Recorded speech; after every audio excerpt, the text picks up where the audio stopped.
dong sama saya. Barang udah hangus semua, udah hanyut, udah lepas semua. Hampura ya Allah, Gusti Pangeran hampura. Akhir tahun 2025 seharusnya menjadi penutup. Namun bagi Indonesia, akhir tahun ini justru terasa seperti isyarat kehancuran. Hujan turun bukan sekali, bukan di satu kota, tapi menghantam banyak wilayah hampir bersamaan. Sungai meluap, laut naik ke daratan. Kota-kota besar tenggelam satu persatu. Ini bukan kebetulan. Ini bukan cuaca biasa. Ketika 5 kota diterjang banjir dahsyat dalam waktu berdekatan, muncul satu pertanyaan yang tak bisa dihindari. Apakah ini hanya bencana? Atau tanda bahwa Indonesia sedang diperingatkan keras di akhir tahun 2025? Indonesia kembali dilanda banjir. Namun banjir kali ini terasa berbeda. Dalam beberapa hari terakhir, hujan dengan intensitas tinggi menyebabkan luapan sungai dan genangan luas di berbagai wilayah tanah air. Dari pusat pemerintahan, kota pesisir hingga wilayah penyangga ibu kota, semuanya terdampak. Ribuan rumah terendam, aktivitas lumpuh, warga mengungsi dalam ketidakpastian. Fenomena ini menambah daftar panjang bencana hidrometeorologi. Namun ketika bencana itu datang berulang, meluas dan menghantam kota-kota penting, banyak yang mulai menyebutnya bukan sekadar musibah, melainkan peringatan keras. Inilah 5 kota yang menjadi simbolnya. 1. Jakarta. Ketika pusat kekuasaan tidak lagi berdaya. Jakarta adalah pusat segalanya. Pemerintahan, ekonomi, kendali negara. Namun di akhir 2025, Jakarta kembali tenggelam. Hujan ekstrim membuat sungai meluap. Permukiman terendam. Jalan utama berubah menjadi aliran air. Evakuasi dilakukan di malam hari. Warga menyelamatkan diri dalam gelap. Banjir Jakarta bukan yang pertama. Namun justru disitulah letak tandanya. Ketika pusat kekuasaan berulang kali tak mampu melindungi dirinya sendiri, banyak yang bertanya, jika ibu kota saja tak berdaya, bagaimana dengan kota-kota lain? 2. Banda Aceh, air yang datang mengingatkan luka lama. Aceh adalah tanah yang pernah diluluhlantahkan air. Dan di akhir 2025, air kembali datang. Bukan dari laut, tetapi dari gunung. Banjir bandang menerjang permukiman, rumah hanyut, jembatan runtuh, desa terputus. Air datang cepat, tanpa ampun. Bagi warga Aceh, ini bukan sekadar banjir. Ini luka lama yang dibuka kembali. Ketika air kembali menghantam wilayah yang pernah hancur oleh air, banyak yang bertanya, apakah ini sekadar hujan atau pengingat bahwa sejarah bisa terulang? 3. Semarang. Ketika laut mengambil kembali daratan. Di Semarang, kehancuran tidak datang mendadak. Ia datang perlahan. Diam. Pasti. Air laut naik. Rob masuk ke kota. Rumah terendam berhari-hari. Tidak ada ledakan. Tidak ada teriakan. Hanya air yang menetap. Semarang menjadi simbol peringatan yang sunyi. Bahwa ketika manusia menantang laut, laut akan mengambil kembali haknya. Ini bukan banjir sesaat. Ini kehilangan wilayah. 4. Bekasi, harga dari pertumbuhan tanpa kendali. Bekasi adalah simbol kota berkembang, perubahan padat, industri, urbanisasi cepat. Namun di akhir 2025, air datang sebagai penagih. Luapan sungai menenggelamkan perumahan, air mencapai atap rumah, ribuan warga mengungsi. Kota yang dibangun cepat, jatuh cepat. Banjir Bekasi menjadi tanda bahwa pertumbuhan tanpa keseimbangan selalu berujung kehancuran.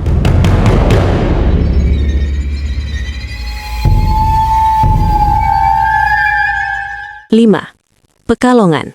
Kota yang tidak lagi melawan air. Pekalongan bukan sekedar banjir. Pekalongan menyerah. Air hampir tidak pernah benar-benar surut. Rumah ditinggalkan. Warga pindah. Ini bukan bencana tahunan. Ini proses lenyapnya sebuah kota. Pekalongan adalah tanda paling mengerikan bahwa ada wilayah di Indonesia yang mungkin tidak akan kembali seperti semula.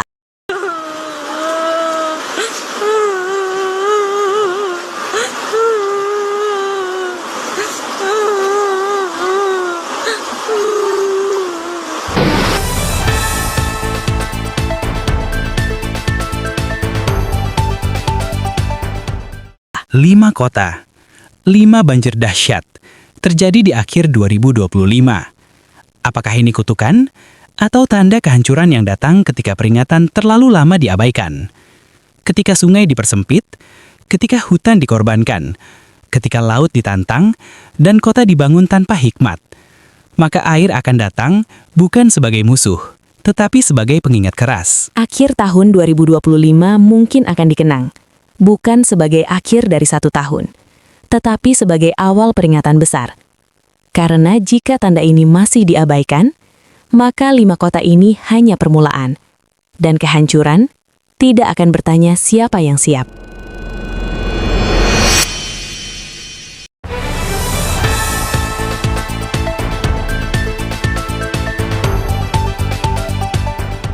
Saudara-saudari terkasih dalam Kristus, firman Tuhan hari ini tidak datang untuk menakut-nakuti, melainkan untuk membangunkan.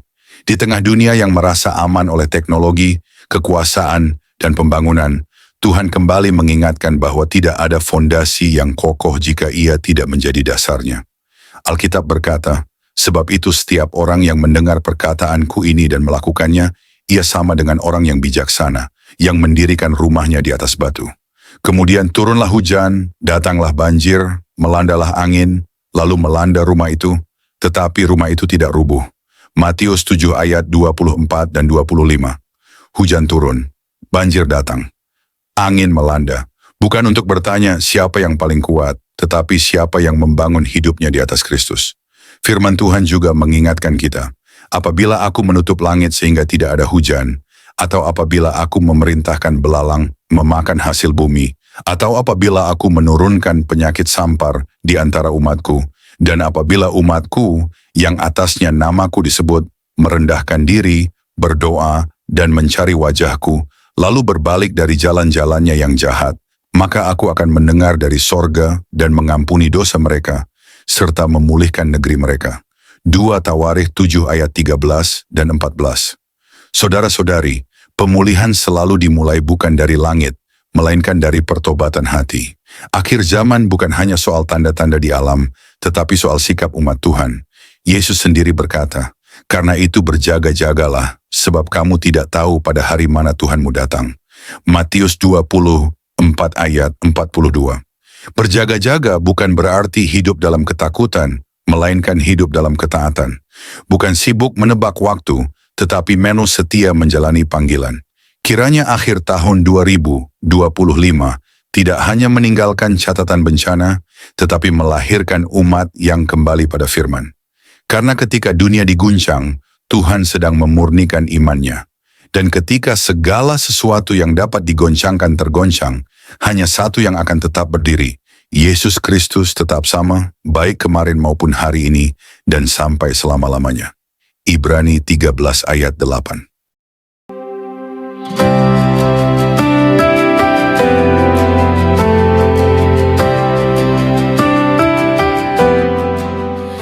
Saudara-saudari terkasih dalam Kristus, izinkan renungan ini ditutup bukan dengan rasa aman, tetapi dengan sebuah pertanyaan yang harus dibawa pulang.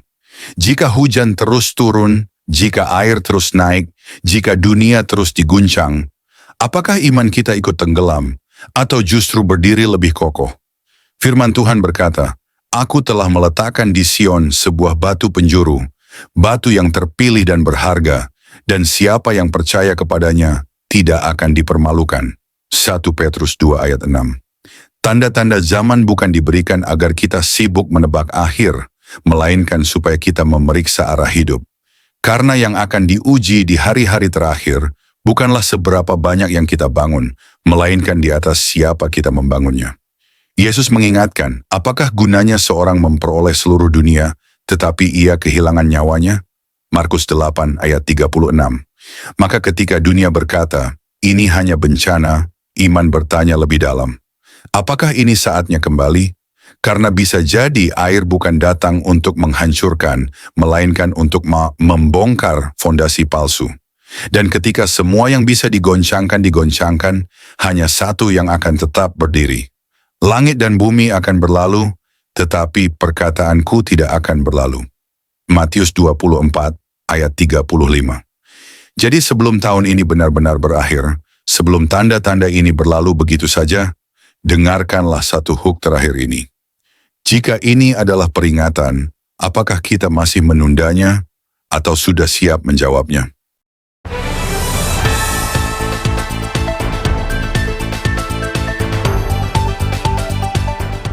Saudara-saudari terkasih dalam Kristus, terima kasih sudah mendengarkan renungan firman Tuhan sore ini. Bukan suatu kebetulan jika saudara ada di sini saat ini. Tuhan sendiri yang mengatur langkahmu, Tuhan sendiri yang mengetuk pintu hatimu, dan Tuhan sendiri yang menanamkan firman-Nya ke dalam jiwamu sore ini. Biarlah setiap kebenaran yang telah kita dengar tidak berhenti hanya di telinga, tetapi menembus hati, mengalir dalam pikiran, dan diwujudkan dalam perbuatan. Renungan ini bukan hanya perenungan, ini adalah panggilan. Panggilan untuk bertobat, panggilan untuk kembali, panggilan untuk bangkit, dan berjalan dalam kebenaran yang sejati. Karena kita tidak tahu berapa banyak sore lagi yang Tuhan izinkan untuk kita. Kita tidak tahu apakah esok masih milik kita, tapi hari ini, sore ini, adalah anugerah yang tidak boleh disia-siakan. Mungkin ada banyak hal yang belum saudara mengerti, banyak luka yang belum sembuh, banyak doa yang belum terjawab.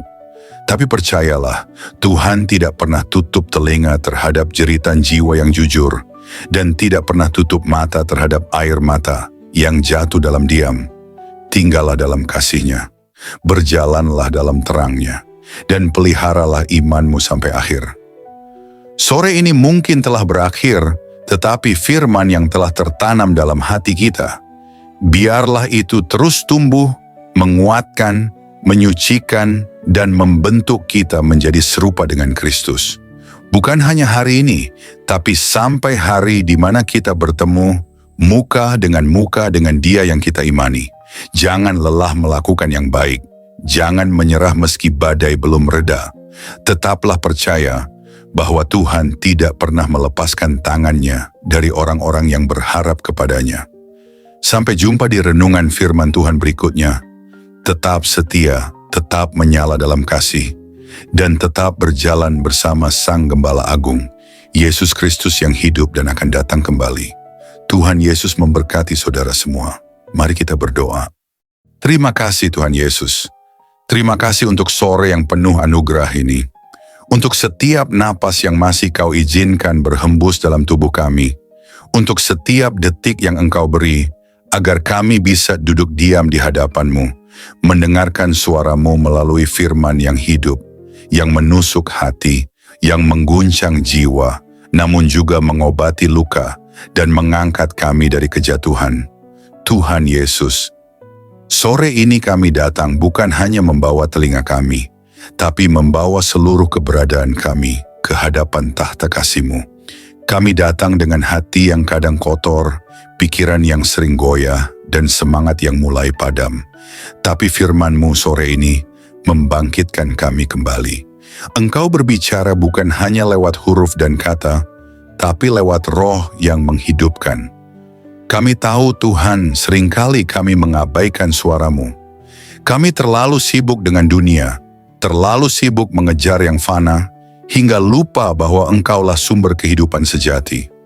Namun hari ini kami diingatkan lagi, bahwa tak ada satu pun dalam dunia ini yang lebih berharga dari hadirat-Mu. Engkaulah mutiara yang mahal, harta terpendam yang layak kami tinggalkan segalanya demi mendapatkannya. Ajari kami untuk mencintai-Mu lebih dari segala yang kami miliki. Terima kasih karena firman-Mu menegur kami, bukan untuk menghancurkan, tetapi untuk membentuk. Karena Engkau tidak membiarkan kami larut dalam jalan yang salah, namun menuntun kami kembali ke jalan yang sempit, jalan salib, jalan pengorbanan, jalan kebenaran. Tuhan Yesus, sore ini kami mengangkat tangan dan hati kami kepadamu. Segala yang telah kami dengar, biarlah tidak hanya tinggal dalam pikiran, tanamkan itu dalam hati kami yang paling dalam. Ubah kami mulai dari dalam, jadikan kami pelaku firman, bukan hanya pendengar setia. Berikan kami hati yang lembut, hati yang sanggup menerima koreksi, dan tidak lari dari cahaya-Mu saat dosa kami disingkapkan. Ajari kami mencintai kebenaran, meski kebenaran itu menyakitkan. Ajari kami berjalan dalam kasih, meski dunia membalas dengan kebencian. Tuhan, jadikan kami terang di tengah kegelapan, garam di tengah kebusukan dunia ini. Dan ketika nanti malam datang, dan kesunyian menggantikan keramaian, biarlah firman-Mu terus bergema dalam hati kami. Biarlah suara-Mu lebih nyaring dari hiruk-pikuk dunia. Dan ketika kami tidur malam nanti, biarlah kami tidur dalam pelukan kasih-Mu, dengan hati yang sudah dipulihkan, jiwa yang sudah disegarkan, dan semangat yang kembali menyala untuk berjalan bersama-Mu besok pagi. Tuhan, kami tahu hari-hari ini tidak mudah. Kami hidup di zaman yang gelap, di zaman di mana kebenaran dikompromikan, iman diperjualbelikan, dan kasih menjadi dingin. Tapi kami mohon, jangan biarkan hati kami menjadi seperti dunia. Teguhkan kami, tanamkan keberanian dalam jiwa kami. Berikan kami api dari surga yang tidak padam, untuk tetap setia sampai akhir. Kami tahu jalan sempit itu tidak mudah, tapi kami tahu Engkau menyertai setiap langkah yang kami ambil. Meskipun air mata kami jatuh, Engkau mengumpulkannya dalam kirbat-Mu. Meskipun kami berjalan dalam lembah kelam, Engkau tetap setia menggandeng tangan kami. Kami tidak sendiri, kami tidak ditinggalkan. Berkati setiap orang yang mendengar renungan sore ini, dimanapun mereka berada, apapun pergumulan mereka, biarlah kasih-Mu menjamah dan menjawab mereka satu persatu. Angkat yang tertunduk, pulihkan yang remuk, dan kuatkan yang nyaris menyerah. Sore ini, kami pulang dari hadapan firman-Mu, bukan sebagai orang yang sama, tapi sebagai orang yang telah disentuh surga.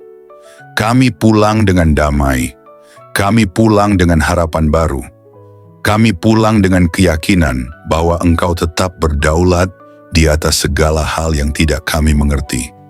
Dan jika malam ini adalah malam terakhir kami di dunia ini, biarlah kami ditemukan tetap setia, tetap percaya, dan tetap memandang wajah-Mu.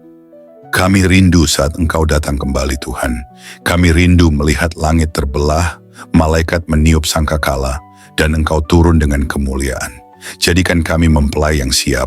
Jadikan kami gereja yang berjaga-jaga. Jadikan kami umat yang tidak tertidur. Kami tidak ingin Engkau datang tiba-tiba, dan kami masih bermain-main dengan dunia. Bangunkan kami, Tuhan. Sadarkan kami. Segarkan kami.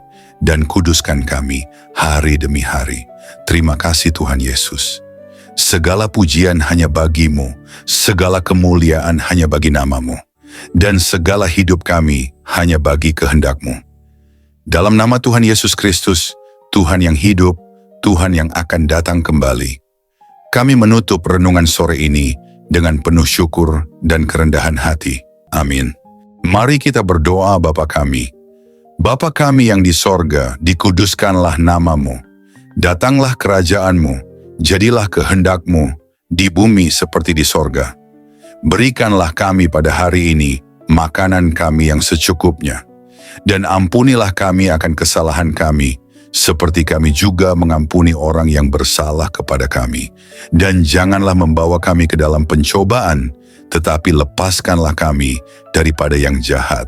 Karena Engkaulah yang mempunyai kerajaan dan kuasa dan kemuliaan sampai selama-lamanya. Amin.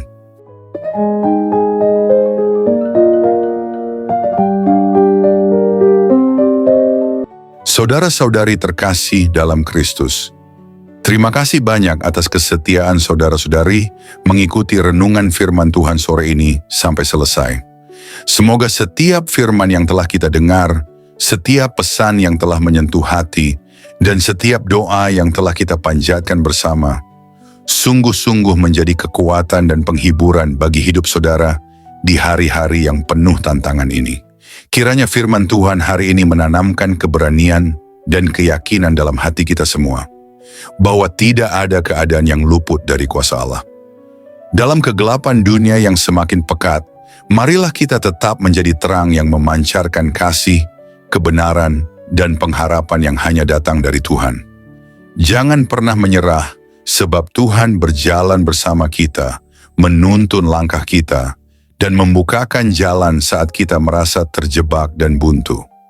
Ingatlah bahwa di setiap pergumulan ada pertolongan Allah yang siap datang, dan dalam setiap tangisan ada penghiburan yang dari surga.